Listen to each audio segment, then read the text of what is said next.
of his eye. Sit right down, we're gonna give you the scoop with Ryan Pfeiffer and Lisa Doop. Shama-lama ding-dong, loop-de-loop. This is the story of a guy named Mr. Boop. You're listening to Being Mr. Boop. 90% of my wife jokes. My wife? My name is Lisa Doop, and I am Mr. Boop. My name is Ryan Pfeiffer, and I am Mr. Boop. Ryan, it's Monday, December 7th, 2020, and today we're reading the 204th ever Mr. Boop strip. What happens in today's Mr. Boop? Why are you acting as if this is like public radio? I don't know. And today we'll be looking at a Mr. Boop strip with looks pretty average. I'm trying to be atmospheric for when this gets used in the remake of Reservoir Dogs. What? You know, because they got that dorky radio host in Reservoir Dogs. I don't remember anything from that movie besides it not being as comedic as I thought it would be, and that a guy dances to Stuck in the Middle with You. Stuck in the Middle with You, yes. Yeah. I wanted to say Lime in the Coconut. Is that the credits song? Yes. That was actually really good. I liked that. That's by Harry Nilsson. To use that as the credits song, that's good. It's a very good choice for a credits song. Anyway, today in Mr. Boop, Ooh. it's Just Betty. Just Betty today. Just Betty today. That's a classic setup. Just Betty. Is it a classic? I don't feel like we've seen that many times before. Maybe once or twice. Oh, I wasn't looking at the strip, but this is got to be one of my favorite. What did you strips think it of meant? Hong Kong. I don't know. I wasn't looking. I was just on autopilot, basically. You were riffing. You were possessed. Vamping. Possessed by the demon of podcasting. What are you eating? No, just took a bite out of an apple. Oh. What cultivar? No clue. I usually eat What do bananas. you mean no clue? Well, I don't fucking know. How do you not know what type of apple you're eating? Well, this is a red apple, isn't it? It's from the It's store. a red apple, isn't it? It's from the store. Oh, it's the store cultivar of apple, of course. Yeah. Is it Red Delicious? Is it Jazz? Is it Macintosh? Come on, it's probably not Macintosh if it's just red. Is there green on it at all? Let me see. You have to show me now. Why would I show you? Because you don't even know what cultivar it is. Now I need to try to identify it. Well, fine. Give me a break with this. Hey, let's do Drinks Roundup. What are you drinking? No, I'm not. I don't consent to Drinks Roundup. Excuse me? You have to do Drinks Roundup. It's part of our contract. We have to do it at least once a season. Once a season? We Yes. did this before? I don't... Sure, I'm sure we have. We must have done Drinks Roundup before. I'm just going to assume we've done it once every season before. Usually when I podcast, I eat That's a banana. Macintosh for sure. You said it couldn't have been a Macintosh. Yeah, well, you said it was red. Yeah, that's a red There's apple. green on it. Yeah. Did you even wash that? Because it's got like that rough part at the top. That's definitely a Macintosh for sure. Okay. Did you wash it? Of course. It's from the store. Gotta get that wax off. Wax off, wax on. But yeah, no, I guess the store already washes it. When I get Macintoshes straight from the orchard because if they're from the store, they're too bruised already. I usually eat bananas when I'm podcasting because they don't make a noise. But I couldn't grab one in time. Yeah, they do. Nah, they don't. They go. That's what it sounds like when you eat a banana. Can you even hear that, or did my mic filter it out? No, I heard it. This Okay, is one of good. my favorite strips. By the way, we haven't gotten. Thought you were gonna say this is one of your favorite tangents. Yeah, this is Pete Tangent. By the way. Okay, so What? Pete? Who's Pete Tangent? Pete Tangent. Yeah. That's our mascot for the podcast, Pete Tangent. Yeah. No, but wait. I have one more thing to say about apples. Isn't it crazy how in a podcast when two people go at the same time? You ever notice that? Happens a lot. You want to use when you're cleaning an apple. You want to use like a specific spray. I buy a specific type of like veggie wash spray that's made like with like lemon juice or something. So it's completely safe to use to wash vegetables, but it doesn't It's not like soap or anything, but it works like soap to clean them. It's good. You should use that. I only use it for apples, really. I feel like it'd be weird to use on carrots and stuff. But if it's like lemon, I feel like it does have a little bit of lemon, but it doesn't flavor it. But I feel like it'd be weird to use on like carrots. But it's good for apples. If you gotta, I mean, if you get it from an orchard, you gotta use it because like they're so waxy. Like the water alone ain't gonna do it, in my opinion. Anyway, 4 panels. Are you still there? Yeah, I'm still here. You'll hear this when editing, but oh no, you won't. I turned my mic down. There's some shit going on in my house right now, but it's probably apple picking. Yeah. I was talking about apple cultivars the other day because on my daily Sweet Talk videos, go check them out, I guess, or not, whatever, I don't care. Because I remembered I was listening to Being Judaish and they were talking about apple cultivars. Now it's come full circle because now you're eating an apple, and I remembered I was just talking about apples because I had it written down as a topic after they were talking about it. It's come full circle from that to that to that. And the whole time, none of it has mattered. So 4 panels of Mr. Boop. Not Mr. Boop. We're done. No, we're done with that. This is regular Mr. Boop. They're back. But he's not even here. It's just Betty Boop. This could be a Betty Boop strip. They could publish this in the paper under the Betty Boop name. Comics Kingdom. Betty Boop. And they'd be okay with that. Well, I'm not sure. Let's see what it says. 4 panels of Betty... I know I'm not just saying 4 panels again, but listen, they're all identical. Every panel is identical. It's just, I mean, they're all redrawn. They're not copy pasted. Maybe they're traced. I don't know. But she's just standing, smiling really widely, with a CalArts grin, and her hands behind her back, and in a I guess I would like a either waiting patiently pose or like a cutesy pose with like her hands behind her back, where if you could almost kind of picture her doing like the you know that thing where someone's like shy and they have their scooting their shoe on the ground, you know what I'm talking about? What? Sorry. You know what I'm talking about, where someone's like shy and they're scooting their shoe on the ground? Yeah. Like, aw shucks. I could almost picture her doing that nonchalantly with this pose. She's either that or she's just waiting patiently or something. I don't know. I imagine she's waiting patiently. Yeah, probably that. That's she thinks to herself. In panel 1, she thinks, I'm really happy to be married. I'm really happy being married to Alec. It's true. We've heard this in the strip. This is the flapper shot. And in panel 2, she looks exactly the same pose, everything, as she thinks, I'm just really happy. She is. It's true. Oh, look, a free iPad. I love this. It's just so... There's something eerie about it. The energy is... Panel 3, again, she looks exactly the same. And she thinks... all these thought bubbles are like... since she looks exactly the same in each panel, I feel like it should be a little bit more specific. She's like a little bit left of center. Just a little bit, like, maybe like if you cut the panel in half, she would be like on the right side of the left half, pretty much, but like also somewhat in the middle. Yeah, I think that so she's like off to the left a little bit. And it seems like it would be a regular positioning, but I feel like also making it slightly off left, off mid, off center, adds a sense of it's like a Dutch tilt.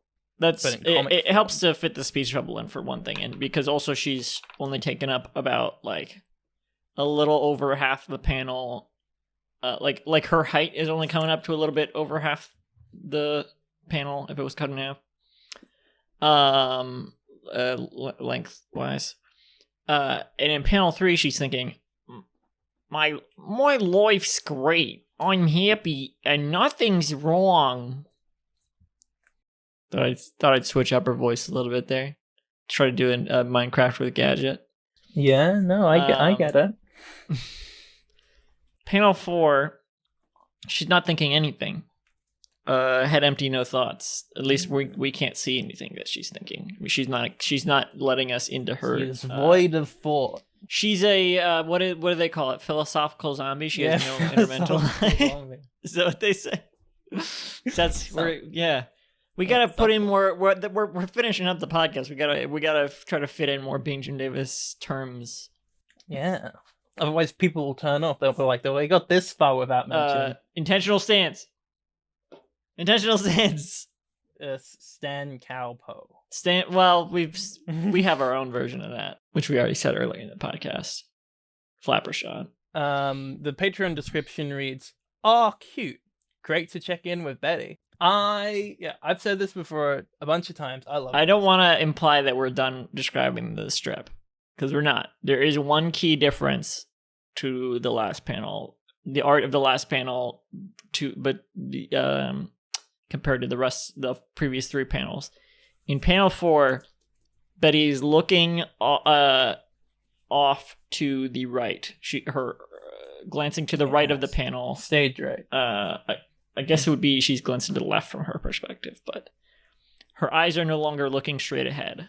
Her pupils are tilted towards our right. Yes. Oh, this is really the cherry on top that makes it. Like, there's already a sense of indescribable. Do you think it's better that I mean, I wonder how that would feel differently if I feel like it's another action. I feel like in panel 4, if she was not thinking anything, it would be like there's no reason for this panel to exist, which would kind of make a point in itself.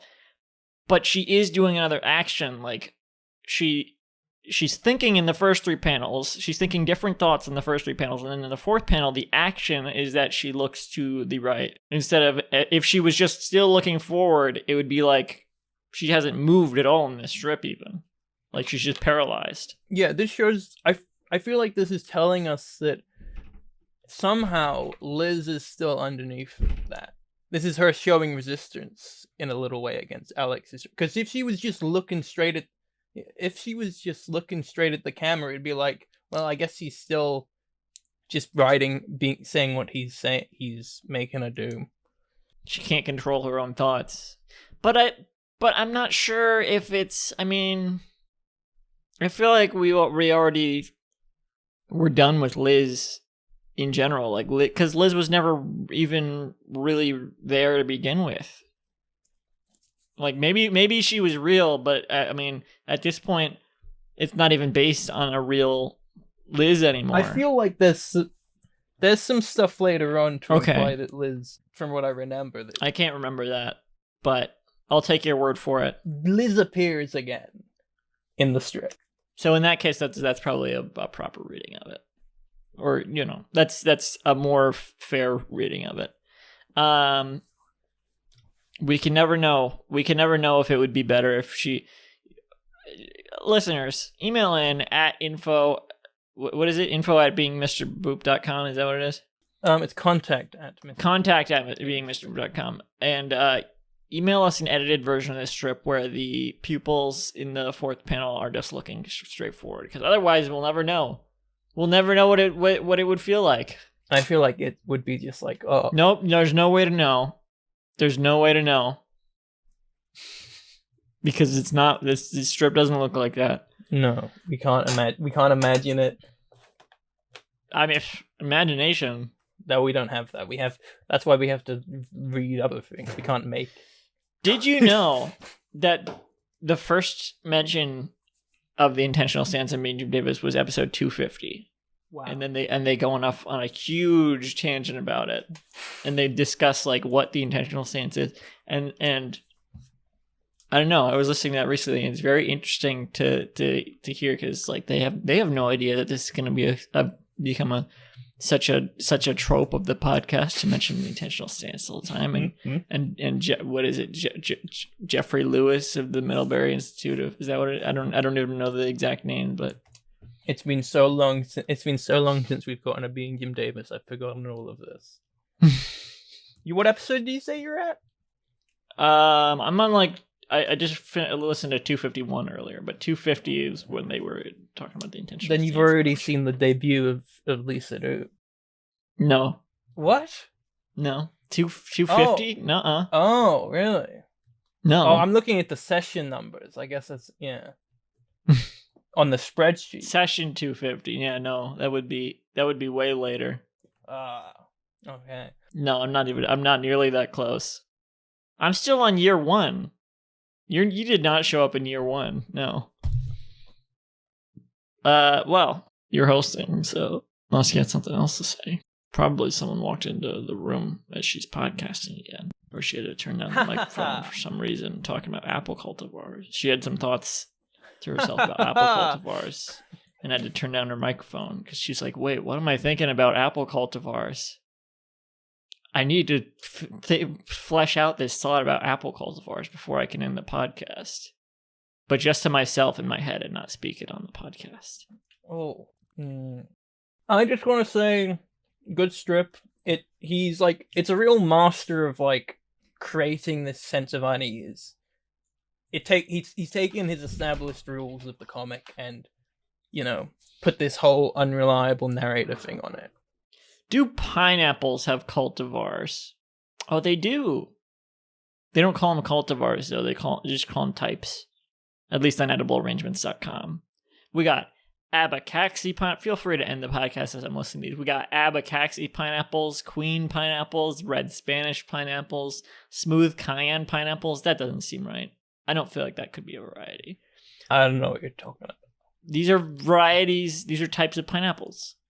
We got Pernambuco pineapples, Mordilona pineapples, Kona Sugarloaf. Doesn't say pineapples, just says Kona Sugarloaf. Bricheche. I don't see the pictures. Let me click on the pictures. There's no pictures. It just lists these. What is the cayenne one? Oh wait, there's more. Singapore Red and Panare. That's interesting. Smooth cayenne. There's no cayenne in it. I don't know why they call them smooth cayenne pineapples. I don't know why you're not ending the podcast. You're interested in this? No, I'm not interested. Oh, Kona Sugarloaf is... Wait, Kona Sugarloaf is a type of smooth cayenne pineapple, actually. White flesh? Wait. How is there sugar... Smooth cayenne is a type of pineapple. So how is Kona Sugarloaf a type of smooth cayenne pineapple? How does that make sense? I'm just trying to think of more things, because I really feel like there's something I'm missing. I guess I feel like we've said enough about this podcast. Are you trying to think of more to say about pineapple cultivars? I guess it is kind of a white flesh, huh? That's weird. Pineapple's usually like bright yellow. I've never seen these different types of pineapples. Sugarloaf. It doesn't even look like pineapple. I feel like the use of... I am actually interested in this topic now, if you'd like to talk about pineapples some more. No, I think the use of round shapes in this one is really good. I think it's normal. I think it's about... It's alright. Normal. I don't know. There's something that appeals about it to me. Also the expression. I feel like we've discussed this enough, really. I feel like this was a pretty fleshed out... I mean, this is not a very complicated strip. I guess that's complicated in itself, and its simplicity is complicated, sure, but we've discussed it. No, but in its simplicity, it uses that to be interesting, right? Yeah, there you go. Yeah. There's some red ones, but it looks like just the outside is red. Yeah. Huh. The outside of the pineapple is red. I wanna... see. Red Spanish, let's see. Folks, you've been listening to Being Mr. Boop. Pac-Man Red Spanish are super red. Pac-Man is in the eye of the beholder. Holy shit, wait a second, Lisa. Look at the... you can keep whatever, but look at the inside of the Red Spanish pineapple. These pineapples look fucking insane. Look at that. Yeah. That is not a pineapple anymore. Sick. That's a pine cone, more like. Yeah, how... Okay. This is kind of what I wonder about these sorts of things. At what point... you've been listening to the show's website at www.beingmrboop.com. Okay, serious question, though. At what point do you like, is it not a pineapple anymore, or not an apple anymore, or not cheese anymore? You know, like like when you have varieties of things, this is a question I ask a lot. When you have varieties of things, where do you draw the line? When is it not that anymore? Like, this does not seem like a pineapple to me anymore. This is like, could be a guava or something. I don't know, like Guava. Hey. I don't know. Like, look at it. That's not a pineapple. For more updates, follow at Being Mr. Boop Pod. No, at Mr. Boop Pod on Twitter. Mhm. You can find me anywhere, really. Just look up Lisa Doop and you'll probably find something. If you're out looking for pineapples, hit me up at Kami106 on Twitter. Let me see what. Let Ryan know. Let me see what weird pineapples you find, because now this is an interest of mine all of a sudden.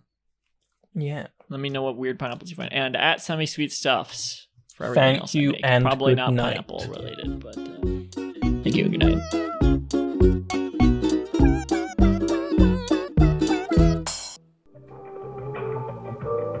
This podcast was brought to you by the Pitch Drop Podcast Network. Like what you just heard? Support the show by going to patreon.com/pitch drop. And while you're at it, check out pitchdrop.net for more of this and other shows.